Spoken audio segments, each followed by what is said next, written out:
আসলে বলে বোঝানোর মতো না যে এটা কতটা আনন্দের। আর এত বড় একটা সুযোগ যে দেশকে রিপ্রেজেন্ট করব বাহিরের মাটিতে, এটা তো সবাই পারে না। বাংলাদেশ ক্রিকেট টিমে আমার জ্যোতি আপুকে খুব ভালো লাগে।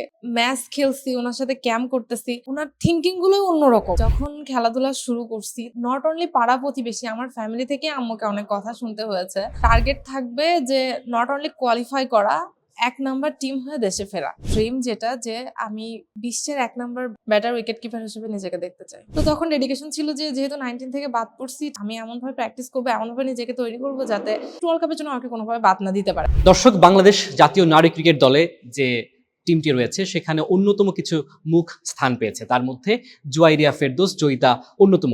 তিনি একই সাথে ঢাকা বিশ্ববিদ্যালয়ের গণযোগাযোগ ও সাংবাদিকতা বিভাগে পড়াশোনা করছেন। পড়াশোনার সামলে জাতীয় ক্রিকেট দলের সুযোগ পাওয়া, বিস্তারিত অভিজ্ঞতার কথা তার কাছ থেকে জানবো। জুয়াইরিয়া, আপনাকে স্বাগত জানাচ্ছি। আপনি গণযোগাযোগ ও সাংবাদিকতা বিভাগে পড়ছেন, পাশাপাশি উইমেন্স ক্রিকেট টিমেও খেলার সুযোগ পেয়েছেন। আসলে এই যাত্রাটা কিভাবে শুরু হয়েছিল এবং শুরু থেকে এখন পর্যন্ত আসলে ক্রিকেটটাকে কিভাবে সামলাচ্ছেন, পুরো ব্যাপারটাকে আসলে আপনি কিভাবে দেখেন? শুরু থেকে ব্যাট বল আপনাকে বেশি টানতো নাকি কাগজ কলম বা বই খাতা আপনাকে বেশি টানতো? আসলে ক্রিকেটটা আমি প্রফেশনালি ভাবে শুরু করি ২০২০ সাল থেকে। আমি আগে হকি খেলতাম, হকি ন্যাশনাল টিমের প্লেয়ার ছিলাম। তো হকি খেলতে ঢাকাতে এসেছিলাম একটা টুর্নামেন্টের জন্য। তো তখন বিকেএসপিতে প্রমিলা ক্যাম্প নামে একটা ক্যাম্প হয়েছিল। সেই ক্যাম্পের আপনার হলো বাছাই পর্ব চলতেছিল।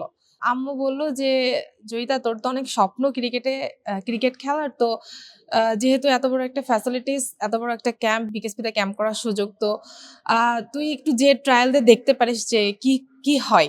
আমি ভাবলাম ঠিক আছে, যেহেতু ঢাকাতে আছি আর ঢাকাতেই ট্রায়ালটা হবে, তো ঠিক আছে আমি যেয়ে দিয়ে আসি।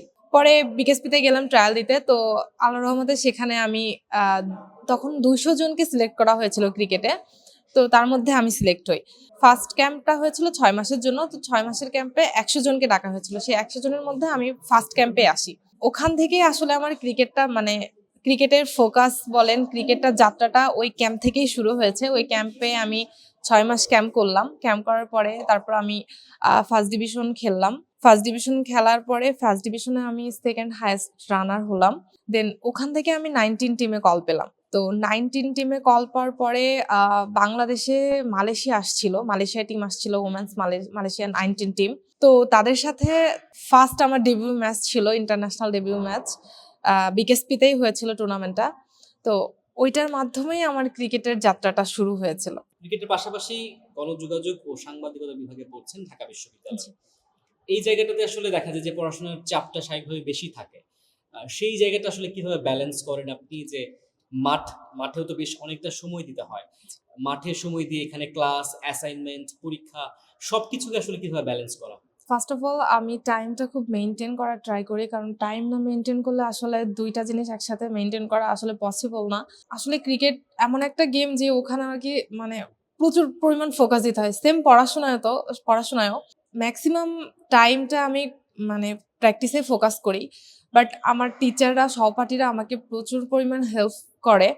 আ টিচাররা আমাকে যতটুকু স্যাক্রিফাইস করা যায় আমার জন্য, ততটুকু স্যাক্রিফাইস আমি পাই ডিপার্টমেন্ট থেকে। এমন কোনো মেমোরিজ কি আছে যে আজকে আমার কালকে আমার খেলা, এর পরের দিন আমার পরীক্ষা বা আগের দিন আমার পরীক্ষা। এমন কোনো সিচুয়েশন কখনো হয়েছে কিনা যে এটা কিভাবে ব্যালেন্স করেছেন? হ্যাঁ, পড়ছিল একবার। প্রিমিয়ার লিগ খেলা ছিল তখন আমার। সেই টাইমে প্রিমিয়ার লিগও চলতেছিল আমার, এমনকি আমার ইয়ার ফাইনাল পরীক্ষাও চলতেছিল। ক্রিকেট যেহেতু খেলছেন অবশ্যই আইকন প্লেয়ার আছে বা আসলে জি, ঐরকম স্বপ্নের প্লেয়ার আছে যাকে আপনি খুব ফলো করেন। জি। সেই প্লেয়ারটা আসলে কে? বাংলাদেশ ক্রিকেট টিমে? বাংলাদেশ ক্রিকেট টিমে আমার জ্যোতি আপুকে খুব ভালো লাগে। উনিও উইকেট কিপার ব্যাটসম্যান এবং খুবই সুন্দর খেলে। আর যেহেতু বাংলাদেশ টিমের ক্যাপ্টেন, উনার সাথে ম্যাচ খেলছি, উনার সাথে ক্যাম্প করতেছি। উনার থিংকিং গুলোই অন্যরকম। পারতেছো না কোনো কিছু, বাট উনি সবসময় পজিটিভ থাকে।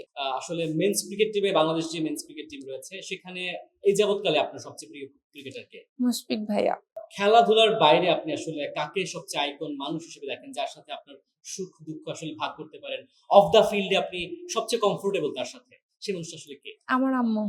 মায়ের এমন কোনো কি মায়ের সাথে এমন স্মৃতি আছে খেলাধুলার ক্ষেত্রে গিয়ে পাড়া প্রতিবেশী আপনার মাকে বিভিন্ন কথাবার্তা বলছে যে মেয়েকে কেন খেলাধুলা করতে দিচ্ছেন? যখন খেলাধুলা শুরু করছি তখন অনেক আমার নট অনলি পাড়া প্রতিবেশী, আমার ফ্যামিলি থেকে আম্মুকে অনেক কথা শুনতে হয়েছে যে নিজেদের ফ্যামিলির মেয়েকে কেন খেলাধুলায় ইনভলভ করতেছো, পড়াশোনা করাও, ভালো করবে। বাট আম্মু সবসময় সেই জায়গা থেকে সবসময় লড়ে আসছে তাদের সাথে যে না, ও এখানেই ভালো করবে, ওর প্রতিভা আমি দেখেছি, ওর প্রতিভা যে এখানেও আছে, ওর এখান থেকে যদি ও উঠতে পারে ও ভালো ফিউচার হবে। যখন আমি আস্তে আস্তে ভালো করতে শুরু করলাম তখন সেই ফ্যামিলির সাপোর্ট গুলো পেতে শুরু করলাম, তখন তারা নিজেদের ফ্যামিলির গর্ব হিসেবে আমাকে মানা শুরু করলো। কি অ্যাচিভ করতে চাও অ্যাজ আ ক্রিকেটার এবং অ্যাজ আ টিম কি অ্যাচিভ করতে চাও এবং দেশবাসীকে আসলে কি উপহার দিতে চাও? দেশবাসীর কাছে অবশ্যই একটা জিনিস থাকবে যে অবশ্যই আমাদের টিমের জন্য দোয়া করবেন যেন আমরা ভালো কিছু নিয়ে আসতে পারি। আর টার্গেট থাকবে যে নট অনলি কোয়ালিফাই করা, ১ নাম্বার টিম হয়ে দেশে ফেরা। সর্বশেষ আসলে তোমার প্রথম ন্যাশনাল টিমের সুযোগ পাওয়া এবং প্রথম ট্যুরটা আসলে ওয়ার্ল্ড কাপ কোয়ালিফাই খেলতে নেপালে, মানে দেশের বাইরে, জি। দেশের বাইরের মাটিতে তোমার অভিষেক হচ্ছে। হ্যাঁ, অভিষেকের যে পুরো অনুভূতিটা আছে সেটা একটু বিস্তারিত বলবা? যখন জানতে পেরেছিলাম যে ন্যাশনাল টিমে যাচ্ছি নেপাল ওয়ার্ল্ড কাপ কোয়ালিফাই খেলতে, এত বড় একটা টুর্নামেন্ট খেলতে, তো আসলে সেই অনুভূতিটা মানে বলে বোঝাতে পারব না যে কতটা আনন্দের। আসলে নিজের জন্য, নিজের মানে ফ্যামিলির জন্য, যেমন আমার মা অনেক কষ্ট করে আমাকে এই পর্যন্ত নিয়ে আসছে, তার জন্য মানে আসলে বলে বোঝানোর মতো না যে এটা কতটা আনন্দের। আর এত বড় একটা সুযোগ যে দেশকে রিপ্রেজেন্ট করব বাহিরের মাটিতে, এটা তো সবাই পারে না। তো এটা আসলে মানে খুবই গর্বের, মানে আমি নিজেকে মানে খুবই একটা ভাগ্যবতী মনে করি যে আসলে আমি এই সুযোগটা পেয়েছি। ন্যাশনাল টিমে যে সুযোগ পেলা, ১ম ফোন কলটা আসলে কার থেকে পেয়েছিলা বা ১ম ফোন কলটা কংগ্রাচুলেশন কলটা কে করেছিল তোমাকে? আসলে আমি নিজে জানার আগে অনেকেই আমার ফোনে ফোন দিছে। এখন ফার্স্ট কলটা আমার আম্মু দিছে। সেই টার্গেট আমার আছে যে এখানে ভালো করতে পারলে আমি ওয়ার্ল্ড কাপের সুযোগ পাবো। ৫ বছরের মধ্যে আমি ট্রাই করব, মানে আমার ড্রিম যেটা যে আমি বিশ্বের ১ নাম্বার ব্যাটার উইকেট কিপার হিসেবে নিজেকে দেখতে চাই।